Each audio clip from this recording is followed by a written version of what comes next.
Friends, हमारे channel study class completely में आप सभी का स्वागत है।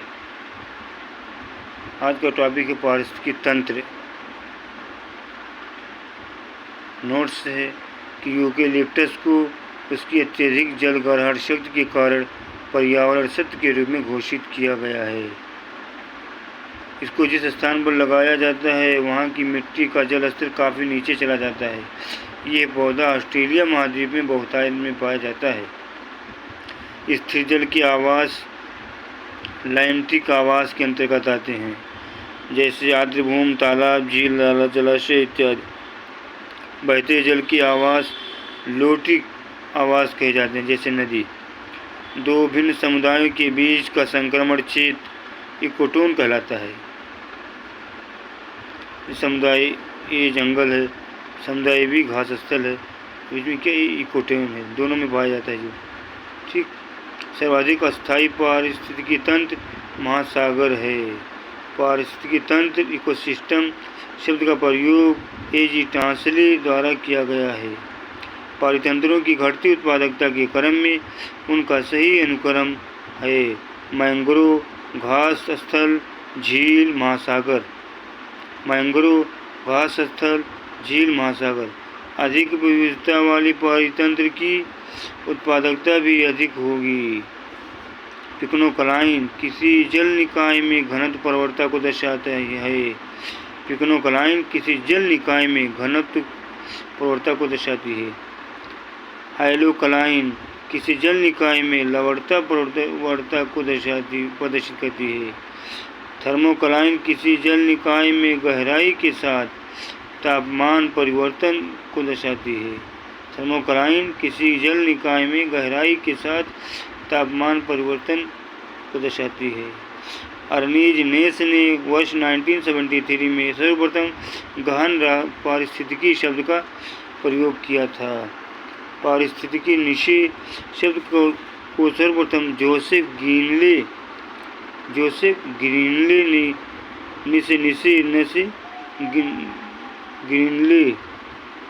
ने वर्ष 1917 में प्रस्तुत किया था। 1917 क्या, जब चंपारण आंदोलन, जब चंपारण सत्याग्रह चला था, जिसे इन्होंने सूक्ष्म आवास माइक्रो हैबिटेट्स कहा था। भारतीय वन्यजीव संरक्षण अधिनियम वर्ष 1972 में लागू किया गया। वन्य जीव संरक्षण अधिनियम। पर्यावरण संरक्षण अधिनियम पर्यावरण के संरक्षण में सुधार के लिए वर्ष 1986 में लागू किया गया। जनजातियों एवं अन्य पारंपरिक वन निवासियों के वन अधिकारों को मान्यता अधिनियम दिसंबर 2006 में लागू किया। जनजातियों एवं पारंपरिक वन निवासियों के वन अधिकारों को मान्यता अधिनियम दिसंबर 2006 में लागू किया गया। वन संरक्षण अधिनियम वर्ष 1980 में लागू किया गया था। समुद्री उत्प्रवाह एक ऐसी घटना है जिसमें वायु प्रवाह द्वारा समुद्र की सतह पर विद्यमान गर्म पोषक रहित जल को सघन, ठंडे तथा पोषक तत्वों से परिपूर्ण जल द्वारा स्थानांतरित कर दिया जाता है। पारिस्थितिक संवेदी क्षेत्र वे क्षेत्र हैं जिन्हें पर्यावरण संरक्षण अधिनियम 1986 के तहत घोषित किया गया है। पारिस्थितिकी संवेदी क्षेत्र में रात के समय व्यावसायिक प्रयोजनों हेतु वाहनों के आवागमन को विनियमित रेगुलेट किया जाता है और ये प्रतिबंधित नहीं है। अतः कृषि को छोड़कर सभी मानव क्रियाओं का निषेध नहीं है, बल्कि कुछ पर प्रतिबंध लगाया गया है और कुछ को विनियमित किया गया है। प्रश्न को प्रैक्टिस है कि निम्नलिखित वृक्षों में कौन पारिस्थितिकी मित्र नहीं है? कौन नहीं है? बबूल, यूकेलिप्टस, नीम और पीपल। कौन नहीं है?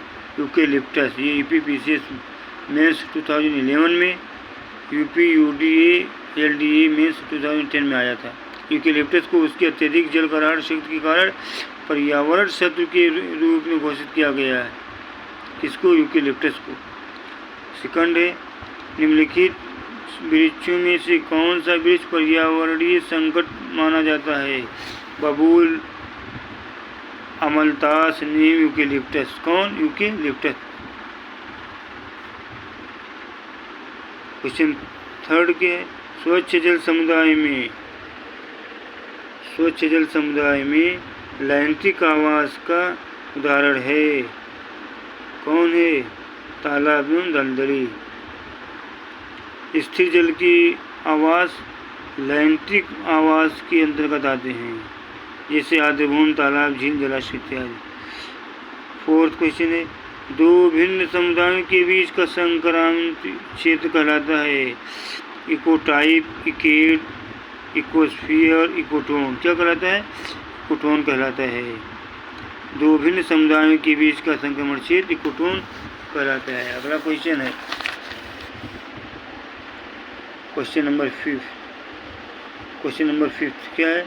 सर्वाधिक अस्थायी पारिस्थितिकी तंत्र निम्नांकित में से कौन है?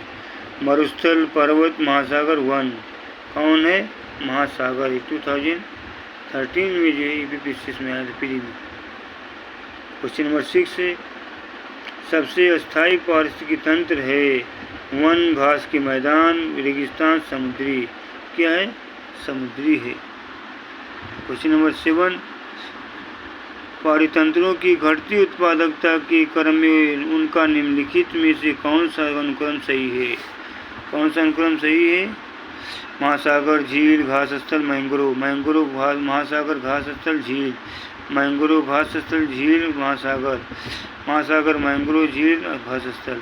कौन? मैंग्रोव, घास, झील, महासागर। व्याख्या देखिए पारितंत्रों की घटती उत्पादकता के क्रम में उनका सही अनुक्रम है। मैंग्रोव, घास स्थल, झील, महासागर। अधिक विविधता वाले पारितंत्र की उत्पादकता भी अधिक होगी। क्वेश्चन नंबर 8 है निम्न में से किसने सर्वप्रथम गहन पारिस्थितिकी डीप इकोलॉजी शब्द का प्रयोग किया? ई.पी. ओडम ने, सी. रॉनकियर ने, F.E. करीमेंट्स ने, अर्नीज नेस ने। किसने किया था? अर्नीज नेस ने किया था। यूपीपीसीएस 2014 में आया था मेंस में। अर्नीज नेस ने वर्ष 1973 में सर्वप्रथम गहन पारिस्थितिकी शब्द का प्रयोग किया था। क्वेश्चन नंबर 9 पारिस्थितिकी निषेध आला की संकल्पना को प्रतिपादित किया था। किसने किया था? ग्रीनले, डार्विन ने, ई.पी. ओडम ने, सी. पार्क ने। किसने किया था? ग्रीननेल ने किया था। पारिस्थितिकी निषेध की संकल्पना को प्रतिपादित किया था। अगला क्वेश्चन है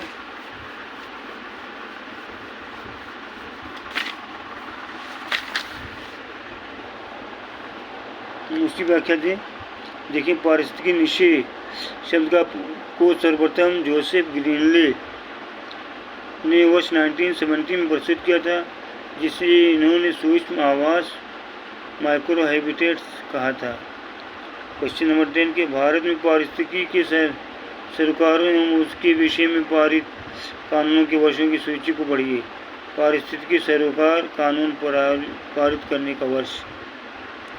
वन्यजीव संरक्षण 1972, पर्यावरण संरक्षण 1986, जनजातियों एवं अन्य पारंपरिक वन निवासियों के वन अधिकारों को मान्यता प्राप्त 1988 2006 में 2006।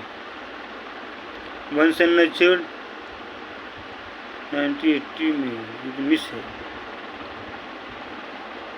वन संरक्षण कब है?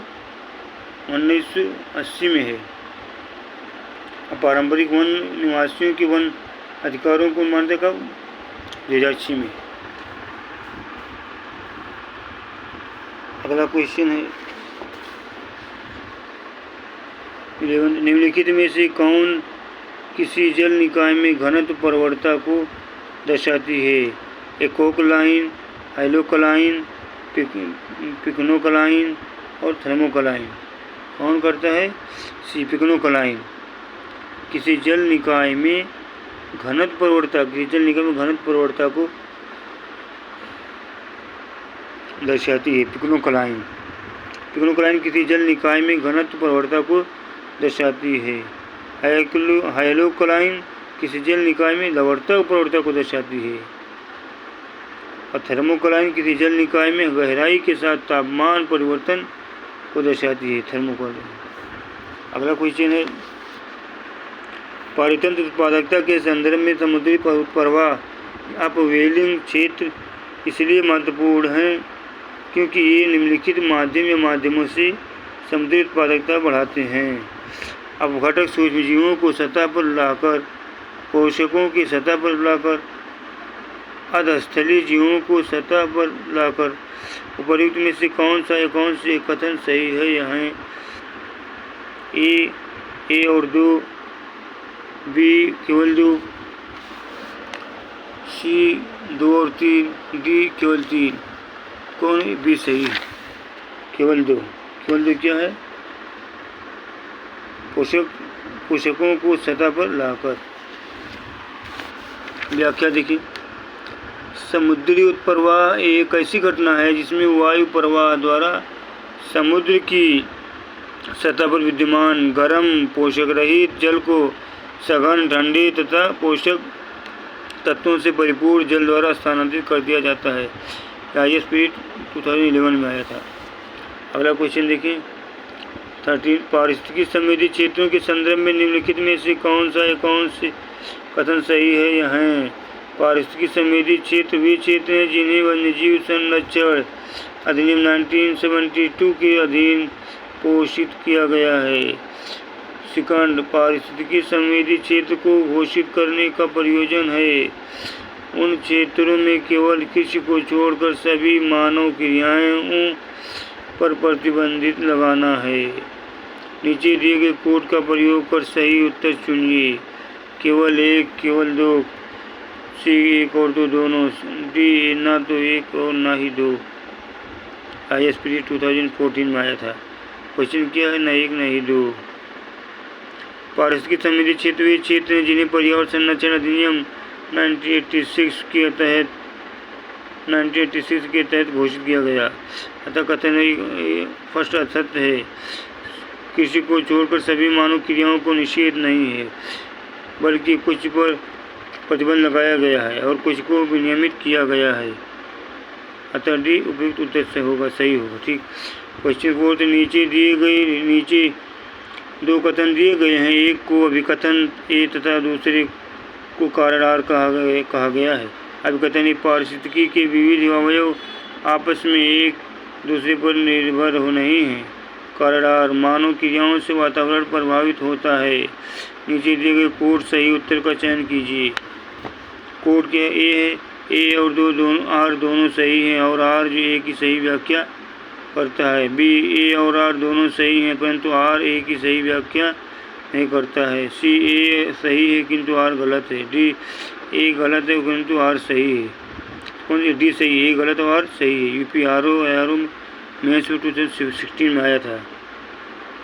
डी, ए सही, आर गलत है। यानी क्या? ए गलत है और सही है। अब मानव क्रियाओं से वातावरण प्रभावित होता है। ठीक है। एक ही पारिस्थितिकी के विविध अवयव आपस में एक दूसरे पर निर्भर रहते हैं। व्याख्या देखिए, पारिस्थितिकी के विविध अवयव आपस में एक दूसरे पर निर्भर होते हैं। अतः विकथन ये सही नहीं है। पुनः मानव क्रियाओं से वातावरण प्रभावित होता है। इसकी पुष्टि पिछले दशकों के विभिन्न पारिस्थितिकी असंतुलन से संबंधित घटनाओं ने स्वयं की है। फ्रेंड्स, नेक्स्ट डे बायोडाइवर्सिटी जो है वो चर्चा होगी, डिस्कस होगा। कल जो है किस टॉपिक पर? बायोडाइवर्सिटी पर, जैव विविधता पर चर्चा होगा जी। Thank you for watching.